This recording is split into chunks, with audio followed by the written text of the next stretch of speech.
నమస్తే, welcome to our channel. నేను మిషాల్ని. మాజీ మంత్రి కాకాని గోవర్ధన రెడ్డి అరెస్ట్ అనగానే అజ్ఞాతంలోకి వెళ్లిపోయారా అంటే అవుననే సమాధానం కూడా వస్తుంది. దీని మీద పూర్తిగా విశ్లేషించడానికి మనతో పాటు స్టూడియోలో ఉన్నారు జనసేన అధికార ప్రతినిధి శ్రీనివాస్ గారు ఉన్నారు. వారిని అడిగే కొన్ని విషయాలు మనం తెలుసుకుందాం. నమస్కారం సార్. సార్, వైసీపీ మాజీ మంత్రి కాకాని గోవర్ధన రెడ్డి అరెస్ట్ అనగానే ఎక్కడికి వెళ్ళిపోయారో పరారీలో ఉన్నాడు. సో వాళ్ళ ఇంటికి వెళ్తే ఇంటికి తాళం వేస్తుందని పోలీసులు నోటీసులు అయితే అంటించి వచ్చారు. సో దీని మీద మీ స్పందన ఏంటి సార్? యాక్చువల్గా కాకాని గోవర్ధన్ రెడ్డి గారి మీద 2021 నుంచి కూడా వారి పార్టీకి సంబంధించిన నాయకుల ద్వారానే కేసులు వచ్చినాయి. ఎలాగంటే అప్పట్లో కాకాడిగా ఆయన నియోజకవర్గానికి సంబంధించి ఆ సర్వేపల్లి పరిసర ప్రాంతాల్లో క్వాడ్స్ అది తవ్వకాలకు సంబంధించి అనేక ఆరోపణలు వస్తే ఆరోపణలు వచ్చినప్పుడు అంటే వాళ్ళు తీసుకున్నటువంటి లీజ్ కొంత తీసుకుంటారు, వాళ్ళు తవ్వేసేది మొత్తం తవ్వేసుకుంటూ వెళ్ళిపోతూ ఉంటారు, దానికి దీనికి సంబంధం ఉండదు అనేటువంటిది. అక్కడ ఉన్నటువంటి రిజర్వాయర్ మొత్తం తవ్వేసుకుంటూ వెళ్ళిపోతుంటే అది చాలామంది కంప్లైంట్ పెట్టారు. కంప్లైంట్ పెడితే నిజం వాస్తవమే, అక్కడ పరిమితికి మించి తవ్వేస్తున్నారు, చాలా ప్రమాదక పరిస్థితుల్లో రిజర్వాయర్ కూడా ఏర్పడింది అని చెప్పేసి చెప్పడం జరిగింది. అప్పట్లో కొంతమందిని అరెస్ట్ చేశారు. అరెస్ట్ చేసి కొంతమంది కేసులు పెడితే దాంట్లో మాగుంటి శ్రీనివాసరెడ్డి గారిది ఆయన పేరు కూడా దాంట్లో ఉంది. ఆయన ఆశ్చర్యపడి ఆయన వైసీపీ పార్టీయే, ఆయనకి నాకు సంబంధం లేదు అసలు, దీంట్లో నా పేరు రావడం ఏంటి అని చెప్పి ఆయన కేసు పెట్టాడు. అదో కేసు. అంటే తర్వాత అక్కడ ఏమవుతుందంటే ఈ గనుల తవ్వకాల్లోని ఉంటారు కదా, బాంబింగ్ చేస్తారు, అటువంటి పేలుడు పదార్థాలు ఉపయోగించారని చెప్పేసి అని ఒక కేసు. అంటే రకరకాలైన కేసు. అది కాకుండా అక్కడ చేసినటువంటి భూదందాలు, ఆయన భార్య పేరు మీద కూడా కొన్ని కేసులు ఉన్నాయి. ఆవిడ కూడా కొన్ని ఫ్లాట్లకి సంబంధించి అన్నీ కూడా అనుమతి లేకుండా కట్టడం అనేది కొంతమంది కంప్లైంట్ పెట్టారు. ఇవన్నీ కదమ్మా, కాకాని గోవర్ధన్ రెడ్డి గారి మీద గతంలో వారు ప్రభుత్వంలో ఉన్నప్పుడు కూడా ప్రభుత్వాన్ని అడ్డంగా పెట్టుకుని వాళ్ళు చేసినటువంటి దౌర్జన్యాలు క్రమం మీద అనేక కేసులు అన్నీ బయటకు వస్తున్నాయి. మీకు గుర్తుండే ఉంటుంది, అప్పట్లో సోమిరెడ్డి చంద్రమోహన్ రెడ్డి గారు మీద ఒక కేసు పెట్టారు.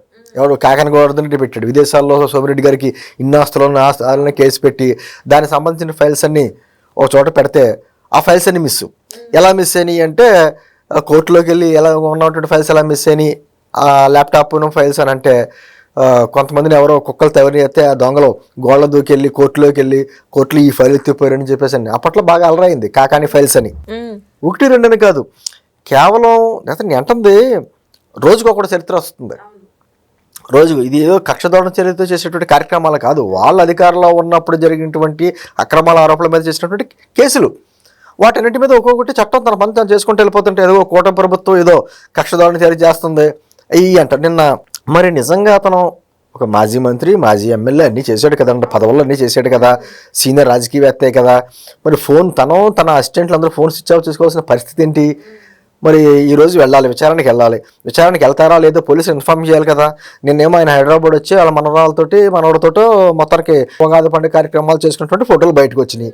పోలీసులకు విషయం తెలుసు కదా, అవసరమైతే హైదరాబాద్ వచ్చిస్తారు, నోటీస్ ఇదే సక్రమంగా తర్వాత చట్టపరంగా ఎటువంటి కార్యక్రమాలు చేయాలో జరుగుతాయి.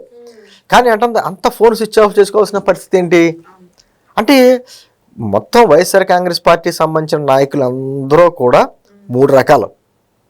అయితే జైలు, లేకపోతే బెయిలు, లేకపోతే హాస్పిటల్. 3 జరుగుతున్నాయి. జైలు, బెయిలు, హాస్పిటల్ మధ్యలో ఊగిసలాడుతూ ఉన్నారు పాప నాయకులు అందరూ కలిసి. వెళ్ళేవాళ్ళు అందరూ జైలుకి వెళ్ళిపోయారు. కొంతమంది అడ్వాన్స్గా బెయిల్ తెచ్చుకుని వాళ్ళు బయట భయంగా తిరుగుతున్నారు. కొంతమంది తట్టుకోలేక కొంతమందికి గుండెపోట్లు వస్తున్నాయి, మన లోకేష్ గారు చెప్పినట్టు, కొంతమంది కంగారుగా రకరకాలుగా వస్తున్నాయి. వీళ్ళందరూ హాస్పిటల్లో జాయిన్ అవుతున్నారు. ఏది ఏమైనా ఒక రోజు లేట్ అవ్వచ్చు, కానీ ఈ చట్టం చూస్తూ ఊరుకోదు కదమ్మా. ఖచ్చితంగా వాళ్ళ మీద ఉన్న కేసుల మీద విచారణ జరుపుతారు, న్యాయస్థానం నిలబెడతారు. న్యాయస్థానంలో ఎటువంటి తీర్పిస్తే ఆ తీర్పుకి అనుగుణంగా చర్యలు ఉంటాయి. ఏంటంది గత ప్రభుత్వం చేసినట్టుగా కూటమి ప్రభుత్వం ఏమి అర్ధరాత్రి అపరాత్రి అరెస్టులు చేయట్లేదు, తెల్లారుజామున గోళ్ళ దూకి అరెస్టులు చేయట్లేదు, అనారోగ్యంగా ఉన్న వాళ్ళని తీసుకెళ్లి అరెస్ట్ చేయట్లేదు. గతంలో ఉన్నటువంటి గత 5 సంవత్సరాలు చేసిన అక్రమాల మీద నోటీసులు ఇస్తున్నారు, పోలీసులు నోటీసు ఇస్తున్నారు. ఇప్పుడు ఇదే జరుగుతుంది, నోటీసులు ఇస్తున్నారు, వాళ్ళ ముందు కోర్టుకి హాజరుపరుస్తున్నారు, కోర్టు ఏ విధంగా తీర్పు తెస్తే దాని ప్రకారం నిర్ణయాలు తీసుకుంటున్నారు. దీని మీద కూడా అదిగో రెడ్ బుక్ రాజ్యాంగం నడుస్తుంది. కక్షదోరణ చర్య అంటే నిజంగా కక్షదోరణ చర్య కానీ కూటమి ప్రభుత్వం చేసి ఉంటే వీళ్ళందరూ ఇప్పుడు ఇంకా తిరగలరా? మా మీద ఉన్న అపవాదం అదే, ఈ కూటమి ప్రభుత్వం సరైన చర్యలు తీసుకుంటలేదు, వాళ్ళు ఇంకా స్వేచ్ఛగా బయట తిరుగుతున్నారనే ప్రజలు అంటున్నారు మమ్మల్ని. మేమేమంటున్నామంటే వాళ్ళు చేసినట్టుగా మేము చేయకూడదు, వాళ్ళు చేసినటువంటి కక్ష ధోరణి రాజకీయాలు మేము చెయ్యం. మా మీద కొంచెం అపనందలు వచ్చినా లేకపోతే మేము అలసత్వంగా ఉన్నారని చెప్పేసి ఎటువంటి అనుకున్నా కూడా ఖచ్చితంగా మేము చట్టపరంగానే చర్యలు తీసుకుంటాం అని మేము పదే పదే చెప్తున్నాం. ఈరోజు జరుగుతుంది అదే. హూ ఇస్ నెక్స్ట్ ఎవరని చెప్పి రెడీగా వాళ్ళని ఎత్తుకుంటున్నారు. ఆడుదో ఆంధ్రాలో రోజు రెడీగా ఉంది, దూరంపూడి చంద్రశేఖర్ రెడ్డి గారు రెడీగా ఉన్నారు, పేరు నాని గారు రెడీగా ఉన్నారు, కొడల నాని గారు హాస్పిటల్లో ఉన్నారనుకోండి, పక్కన పెట్టండి, ఆయన ఎప్పుడు వస్తారో ఏంటో. అంటే అందరూ కూడా వాళ్ళకి సంబంధించినటువంటి అక్రమాలు దౌర్జన్యాలు చేసి మళ్ళీ మేమే ఉంటాం, మేమే అధికారంలో ఉంటాం, 30 సంవత్సరాలు మేమే ఉంటాం అన్నటువంటి ఒక అధికార మదంతో చేసేటువంటి కార్యక్రమాలు ఏదైతే చేశారో ఖచ్చితంగా వాళ్ళందరి మీద కూటమి ప్రభుత్వాన్ని కాదు చట్టపరంగా చర్యలు ఉంటాయమ్మా. ఈరోజు కాకాని గోవర్ధన్ రెడ్డి గారు తప్పించుకోవచ్చు, లేదా రేపొద్దున మళ్ళీ నోటీసులు ఇస్తారుగా. ఎక్కడికి వెళ్ళిపోతాడు ఆయన? మొత్తం భార్య పిల్లల్ని లేదా ఆస్తులు అన్ని చూసి ఎక్కడికి వెళ్ళిపోలేడు కదా. ఖచ్చితంగా ఈ రోజు కాకపోతే రేపైనా వెళ్ళాలి. కానీ అదే తను తప్పు చేయలేదు అనేటువంటి భావన ఉంటే న్యాయపరంగా ఎదుర్కోవాలి కేసుల్ని.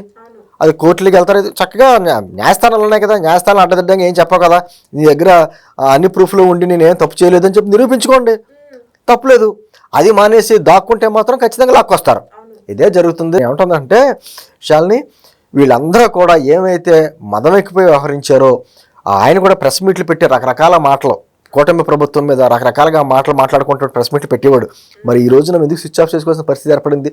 తప్పు చేసావు కాబట్టి ఖచ్చితంగా మీ అందరూ కూడా న్యాయస్థానం ముందు నిలబడాలి, శిక్ష అనుభవించాల్సిందే. ఒకవేళ కాకాని గోవర్ధన్ రెడ్డి అంటే అరెస్ట్ చేస్తే ఇప్పుడు మాజీ సీఎం జగన్మోహన్ రెడ్డి పరిస్థితి ఏంటి సార్? పరిస్థితి ఏముంది, ఆయన పరామర్శకు వెళ్తాడు. ఆయన పరిస్థితి అదే కదా. ఇప్పుడు ఏంటి, ఈ ఎన్నికలు అయిపోయిన తర్వాత ఆయన ఎక్కడికి ఉన్నాడు? అయితే చావులకు పలకరింపులు, లేకపోతే జైల్లో ఉన్న వాళ్ళు పలకరింపులు, ఇదే కదా చేస్తుంది. లేకపోతే మధ్య మధ్యలో ఏదో ఒక ప్రెస్ మీట్ ఏదో రిలీజ్ చేస్తూ ఉంటాడు. మళ్ళీ వెళ్తాడు, వంశీ గారిని ఏ విధంగా పరామర్శించాడు చూసాం. మళ్ళీ ఏమన్నా అండగా ఉన్నాడు. అండగా ఉన్నటువంటి ఏముందండి, నువ్వు అండగా ఉంటా ఉన్నా లేకపోయినా చట్టం తన పని చేసుకుంటూ వెళ్తుంది. ఇప్పుడు న్యాయస్థానాలకు వెళ్ళి జడ్జి గారికి ఇతను మా వ్యక్తి అందగాడు, ఇతను విడుదల చేయంటే విడుదల చేయరు. అక్కడ ఏ విధంగా కేసులు ఉన్నాయి కేసుల ప్రకారం వెళ్తుంది. అలాగే ఇప్పుడు కూడాను కాకాని గోవర్ధన్ రెడ్డి గారు రేపు అరెస్ట్ అయ్యి జైలుకి వెళ్తే మళ్ళీ పరామర్శకు వెళ్తాడు, బయటకు వస్తాడు, ఆ కుటుంబానికి అండగా ఉంటామని చెప్పేసి ఒక ప్రకటన ఇస్తాడు. మా మీద కక్షదారం చర్యలు తీసుకుంటుంది, మా గవర్నమెంట్ వస్తున్న తర్వాత మేము చూసుకుంటా ఉంటాడు. కాకాని గోవర్ధన్ కూడా ఆ మాటలు మాట్లాడాడు. ఎక్కడున్నా సరే కొన్ని పోలీసు అధికారులను హెచ్చరించాడు, మేము ఎక్కడున్న సప్త సముద్రాల అవతల దాక్కున్నా కూడా బయటకు లాక్కొస్తాం, బట్టలు ఓడదీసి ఇక్కడ నిలబడతామని మాటలు మాట్లాడాడు. మరి అంత ప్రగల్భాలమైన వ్యక్తి ఎలా ఎందుకు దాక్కున్నాడు అని అంటుంది. ఇవన్నీ కంటే మనిషికి కొంతవరకు పరిధులు ఉంటాయి.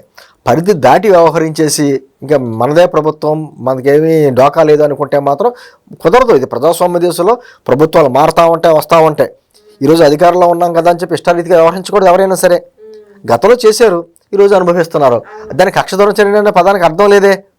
ఖచ్చితంగా కాకాని గారు ఎన్ని పెద్ద పెద్ద మాటలు చెప్పినా, ఎక్కడ దాక్కున్నా, ఎక్కడ సంబరాలు చేసుకున్నా, ఏం చేసుకున్నా ఖచ్చితంగా కోర్టు ముందుకు రావాలి, విచారణకు హాజరు కావాలి. లేకపోతే పోలీసులు ఎలా తీసుకురావాలో వాళ్ళకి తెలుసు, వాళ్ళ పద్ధతుల్లో వాళ్ళే తీసుకొస్తారు. ఖచ్చితంగా జరుగుద్దమ్మా. Thank you sir.